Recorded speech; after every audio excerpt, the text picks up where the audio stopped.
Alors, dans cette capsule, grand 2, l'état monarchique se renforce et surmonte les crises, et on commence avec un grand A, le pouvoir royal et la guerre de 100 ans.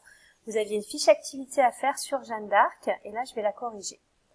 Alors, qu'est-ce qui s'est passé au XIVe siècle? Eh bien, on a une crise de succession. À la mort de Charles IV, les grands seigneurs sont convoqués pour traiter de la succession du royaume, en raison de tout principe que le royaume de France, la femme n'a pas accès personnellement au pouvoir royal. Tout simplement parce qu'il y a eu beaucoup de rois et aucun n'a eu un héritier mâle. Ils sont morts sans avoir d'héritier mâle. Donc, on a pris les frères les uns à la suite des autres. Et à la fin, il ne reste qu'une sœur. Cette sœur, elle s'appelle Isabelle. Et Isabelle, elle est mariée à Édouard II.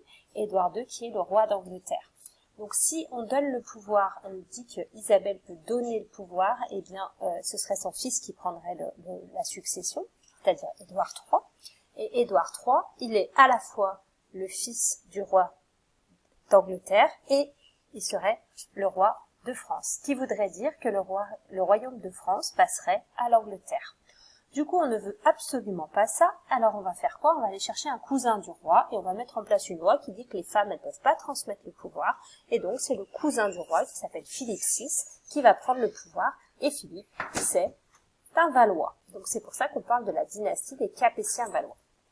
Alors, je vous avais posé une question, pour quelles raisons les grands seigneurs refusent-ils de reconnaître Édouard III d'Angleterre comme leur roi de France? Eh bien, tout simplement parce que Édouard III est anglais et les seigneurs refusent d'être soumis au roi d'Angleterre. Édouard est certes le fils de la sœur du roi, mais les femmes n'ont pas le droit ni de transmettre le pouvoir. C'est la loi salique, c'est une loi qui est mise en place en France. Les Anglais sont au courant de tout ça, mais eux, ils voudraient récupérer le roi de France et ils vont le vouloir, le demander, le réclamer, et c'est pour ça qu'il va y avoir la guerre de 100 ans. Alors cette guerre, elle va pas durer 100 ans, elle va durer 116 ans, puisqu'elle commence en 1337 et elle se terminera en 1453. Et donc pendant plus de 100 ans, eh bien à cause de cette crise de succession, la France et l'Angleterre seront en guerre. Il va se passer plusieurs événements, dont un qui est Jeanne d'Arc. Jeanne d'Arc, c'est une jeune paysanne qui vient de Lorraine et qui entend des voix qui lui ordonnent de chasser les Anglais hors de la France. En 429, elle se rend à Chinon et elle convainc Charles VII. Charles VII, qui est donc un descendant des Valois, de s'affirmer comme roi de France. Elle lui demande d'aller se faire couronner et elle lui dit « Donnez-moi une troupe et moi je vais aller me battre contre les Anglais », notamment pour délivrer au début Orléans. Donc Jeanne d'Arc, elle rencontre le dauphin parce qu'elle a entendu des voix qui lui disent de chasser les Anglais hors de la France. Et surtout, elle dit à Charles de se faire couronner, de se faire sacrer avec l'onction divine, ce qui va lui permettre en fait d'affirmer son pouvoir divin. Alors, les grandes étapes de la chevauchée de Jeanne d'Arc. Eh bien, Jeanne d'Arc, elle part de Doméry. Elle va aller rencontrer le roi de France à Chinon. Ensuite, elle va aller délivrer Orléans, puis Reims, Compiègne, Rouen. Et là, Jeanne d'Arc se fera attraper par les Anglais, enfin par les Bourguignons qui la livreront aux Anglais et elle sera brûlée vive. Alors, Jeanne d'Arc, je vous ai remis, elle part de Doméry, elle rejoint Chinon, où elle voit le dauphin, il part libérer Orléans, Troyes, puis Charles VII se fait sacrer à Reims, il devient le roi légitime des Français. Elle part ensuite à Compiègne, où elle est faite prisonnière, et elle est livrée aux Anglais à Rouen, où elle est brûlée vive.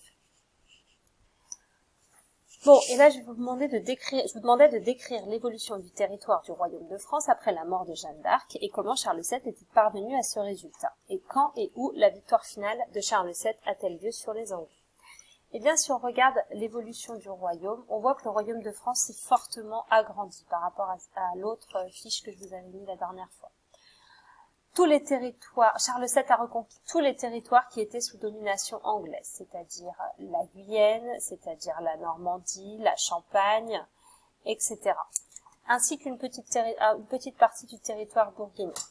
Tout simplement parce qu'il a réorganisé l'armée et surtout il s'est réconcilié avec le duc de Bourbon. Et donc du coup ça lui a permis de faire une alliance et de repousser le roi d'Angleterre. Et je vous demandais enfin quand et où a lieu la victoire finale de Charles VII. Eh bien, cette victoire, elle a lieu en 453 à Castillon. Et enfin, les Anglais sont définitivement repoussés. Alors, comme bilan, on va voir que cette guerre de 100 ans, qui dure de 1337 à 1453, elle oppose la France et l'Angleterre, et elle va dévaster le royaume. Charles VII, écarté du trône, est sacré roi de France en 1429 à Reims, avec l'aide de Jeanne d'Arc et des seigneurs. Il reconquiert le royaume en créant une armée royale, en établissant la monarchie. La victoire finale à Castillon en 1453 met fin à la guerre de 100 ans. La France, pendant cette période, va aussi être confrontée à la peste noire. La peste noire, c'est une maladie qui est transmise par les rats et qui va ravager le pays. Parce que c'est une maladie qui se transmet très très vite et qui est fulgurante. Il faut quelques semaines pour en mourir. Elle provoque la mort de millions de personnes. 30 à 50% de la population européenne est décimée.